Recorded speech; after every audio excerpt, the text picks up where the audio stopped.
साल 1983 रो का एक एजेंट पाकिस्तान पहुंचता है, लेकिन पाकिस्तानी खुफिया एजेंसी आईएसआई को इस एजेंट के बारे में पहले से ही पता लग जाता है और भनक लगने के बाद वो उस रो एजेंट को पकड़ लेती है, जिसके बाद उस एजेंट से पूछताछ की जाती है और मुंह ना खोलने पर उस पर जुल्म किए जाते हैं।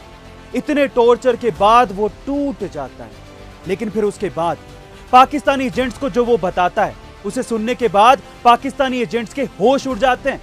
वो ये कहता है कि पाकिस्तान में एक बहुत ही ऊंची पोस्ट पर बैठा मेजर कोई पाकिस्तानी मेजर नहीं बल्कि रो का एक खुफिया एजेंट है। खुफिया एजेंट कौन था? ये खुफिया एजेंट वो दिलेर खुफिया एजेंट जो कि पाकिस्तान में उन्हीं की नाक के नीचे मेजर बन के बैठा था और पाकिस्तानी चालों की खुफिया जानकारी रो को दे रहा था। क्या आप जानना चाहते हैं? तो चलिए आज मैं आपको बताता हूं। अभी हाल ही में सलमान खान ने अपनी आने वाली फिल्म में इसी रो के खुफिया एजेंट के किरदार को निभाने की बात कही है। उस किरदार का नाम है ब्लैक टाइगर। कौन था ये ब्लैक टाइगर? क्या है उसकी पूरी कहानी? आज इस वीडियो में जानेंगे, लेकिन उससे पहले मैं आपसे कुछ कहना चाहता हूं। हमारे हिंदुस्तान की विडंबना यही है कि बड़े पर्दे पर हीरोगिरी दिखाने वाले इन एक्टर्स को हम लोग रियल हीरो मान लेते हैं और जब ये रील के हीरो किसी रियल हीरो का किरदार निभाते हैं तब हम कहीं जाकर इन रियल हीरोज की इज्जत करना शुरू करते हैं। लेकिन हमारी कोशिश यही रहेगी कि आज के बाद से ऐसा ना हो, ताकि आने वाली पीढ़ी फिल्मों में काम करने वाले इन एक्टर्स को सिर्फ एक्टर्स कहे और देश के लिए जान न्योछावर करने वाले हीरोज को हीरो। तो चलिए आज इस रियल हीरो ब्लैक टाइगर के बारे में जानते हैं। ब्लैक टाइगर का असली नाम रविंद्र कौशिक था और उनका जन्म राजस्थान के श्रीगंगानगर में हुआ था। मैं भी वहीं से ही हूं। उन्हें बचपन से ही थिएटर का बहुत शौक था और इसी शौक के कारण वो बड़े होकर एक थिएटर कलाकार भी बन गए थे। जब एक बार वो लखनऊ में थिएटर का एक प्रोग्राम कर रहे थे तब भारतीय खुफिया एजेंसी रो के अधिकारियों की नजर उन पर पड़ गई। रो के अधिकारियों को उनमें एक जासूस बनने की प्रतिभा नजर आई, इसीलिए उन्होंने रविंद्र से मिलकर उनके सामने जासूस बनकर पाकिस्तान जाने का प्रस्ताव रख दिया था, जिसे रविंद्र ने तुरंत स्वीकार कर लिया था, जिसके बाद रो ने उन्हें ट्रेनिंग देना शुरू कर दिया था। अब रविंद्र ने पाकिस्तान जाने से पहले दिल्ली में करीब 2 साल तक ट्रेनिंग ली। पाकिस्तान में किसी भी परेशानी से बचने के लिए उनको एक पाकिस्तानी की तरह बनाया गया। उन्हें उर्दू, इस्लाम और पाकिस्तान के बारे में पूरी जानकारी दी गई। ट्रेनिंग समाप्त होने के बाद महज 23 साल की उम्र में रविंद्र को पाकिस्तान भेज दिया गया और पाकिस्तान में उनका नाम बदलकर नवी अहमद शाकिर कर दिया गया। चूंकि रविंद्र श्रीगंगानगर के रहने वाले थे तो उन्हें पंजाबी बोलना अच्छे तरीके से आता था और पाकिस्तान के अधिकतर इलाके में पंजाबी ही बोली जाती है, तो इसीलिए उन्हें पाकिस्तान में ढलने में ज्यादा दिक्कत नहीं आई। पाकिस्तान पहुंचने के बाद रविंद्र ने पाकिस्तान की नागरिकता लेकर पढ़ाई के लिए यूनिवर्सिटी में दाखिला ले लिया, जहां से उन्होंने कानून में ग्रेजुएशन किया। पढ़ाई खत्म होने के बाद वो पाकिस्तानी सेना में भर्ती भी हो गए और प्रमोशन लेते लेते मेजर की रैंक तक पहुंच गए।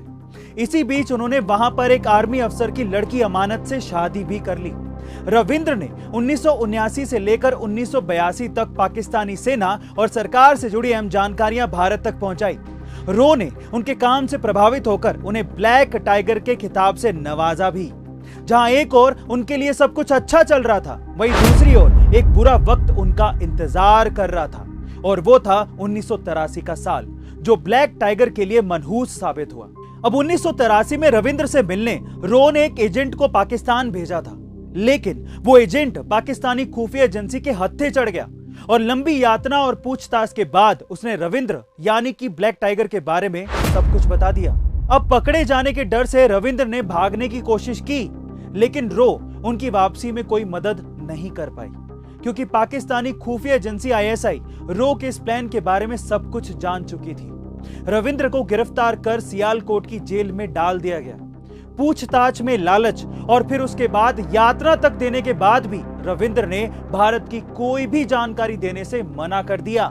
साल 1985 में उन्हें मौत की सजा सुनाई गई, जिसे बाद में उम्र कैद में बदल दिया गया। मियां वाली जेल में 16 साल कैद काटने के बाद 2001 में उनकी मौत हो गई और भारत सरकार ने रविंद्र से जुड़े सभी रिकॉर्ड्स नष्ट कर दिए। दोस्तों, जासूसी पेशे के साथ दर्द ही ऐसा है, जहां एक तरफ हर वक्त उनके गर्दन पर मौत की तलवार लटकती रहती है, वहीं दूसरी तरफ बदकिस्मती से अगर वो देश की सेवा करते हुए दुश्मन देश में पकड़ा जाए तो उसके देश की अपनी ये मजबूरी होती है कि ना तो वो उसकी मदद कर सकता है और ना ही उसे स्वीकार कर सकता है। और अंत में जब उसकी दुश्मन देश में मौत हो जाती है तो उसको अपने वतन की मिट्टी तक नसीब नहीं होती। लेकिन इन्हीं शहीदों की गुमनाम शहादत देश को बचाए हुए है और इन्हीं शहीदों के दम पर आज हम खुली हवा में सांस ले पा रहे हैं। पर ये गुमनाम बलिदानी भी ये जानते हैं कि देश के लिए कुर्बानी देनी कितनी जरूरी है, क्योंकि ये देश है तो हम हैं। अब आप सलमान खान की इस आने वाली फिल्म को देखते हुए ये जरूर सोचेगा कि कौन है असली ब्लैक टाइगर। और जब आप सलमान खान से ऊपर उठकर उस जाबाज रविंद्र के बारे में सोचने लगेंगे तो हम ये सोच लेंगे कि हमारी मुहिम कामयाब हुई। तो अब ये जरूर याद रखिएगा कि ब्लैक टाइगर कोई सलमान खान की आने वाली फिल्म नहीं है, बल्कि रविंद्र कौशिक के बलिदान का वीर चक्र है। अंत में जाते जाते सिर्फ इतना ही कहना चाहूंगा, वो कुर्बानी भले ही गुमनाम थी, पर देश की आजादी की नींव में तुम्हारा नाम हमेशा हमेशा के लिए चमकता रहेगा। The black tiger Ravindra Kaushik. जय हिंद, जय भारत।